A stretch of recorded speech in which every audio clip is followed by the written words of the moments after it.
I just want to get away from just telling those, just telling one-liners and stuff. I just want to start telling some stories, like, you know, in the middle of my routine. Just like tell a couple of minutes, 3 minutes. Stories about what? Stories like about the boat. Yeah, about Saigon, about where I'm from, about the boat trip, about my experiences here and stuff like that. You know, like they don't have to be.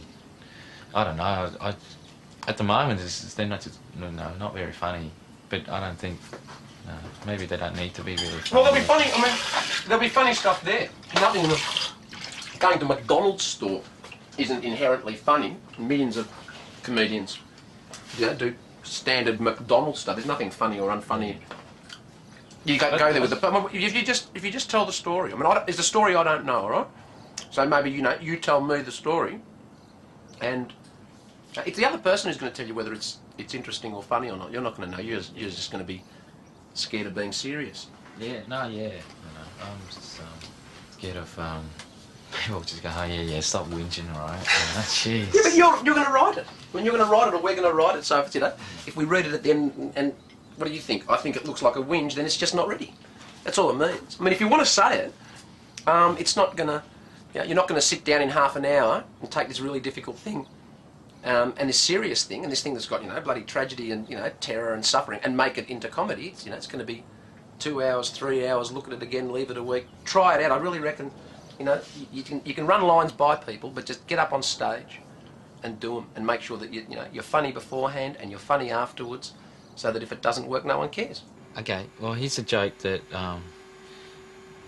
It doesn't get a laugh. I don't know how to do it. I don't know how to say it. But it goes, Vietnam's not so dangerous anymore. It's opening up to tourists now. And if anybody here is thinking of going, I've got a little tip for you. If you're ever in Saigon and a monk carrying a jerry can comes up to you and asks you for a light, just say you don't smoke, because believe me, you've never seen anyone smoke like a Buddhist monk. Know what I mean? But, Okay, there, right? You've got a Buddhist monk in front of us, and he's on fire, right? Now, I'll just tell you something. A while ago, I was writing for this bloke who had a whole lot of material that was fairly old, and he wanted to rework it or throw it out or make decisions about it, right? And he gave me his scripts, and beside various jokes, I wrote WAWLA. What are we laughing at? There were jokes that were, they may or may not have been too sexist, too racist or whatever, but I wanted to know what did he think was funny here? Now, it's the same thing here. What are we laughing at with this person on fire? Where's the joke for you? Right. Because otherwise there's the danger. I mean, I can laugh. If I hate Buddhists, I can laugh at one being on fire. Right. If Asians, if I think of Asians as, aliens and sort of subhuman, I can laugh at any of them being on fire. And you've just got to take that into account. If you don't care, that's your decision, all right? If you think, I don't care what they laugh at, as long as they're laughing. But on the other hand, you might think, ooh, so what are we laughing at here?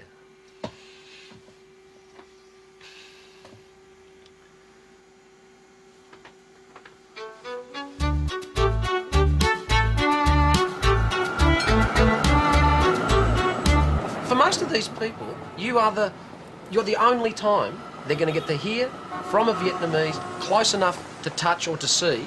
So you've already got their permission to basically to do whatever you want to do. You're way ahead, and you can actually do anything. So you can tell them, this is what used to happen. This is what a Buddhist is. Your jokes are there in your comparison with Buddhism and Christianity. The Buddhist is, the person in front of you with the car sticker eye brake for insects. Từ đó có những cuộc cách mạng bắt đầu. The Vietnamese people's struggle for liberation has occupied 1,000 years of history. The revolution against the French is remembered here in the example of a generation of young men and women who sacrificed their lives, preferring to die in battle rather than live in slavery. When this work is finished, it will acknowledge that the fighting has continued into our time too. There are young people who would rather be monsters of the South than kings in the North.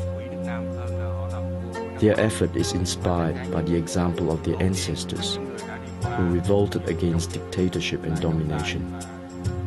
Their skulls and bones are piled high like mountains, from the top of which a new generation may look to and find its freedom.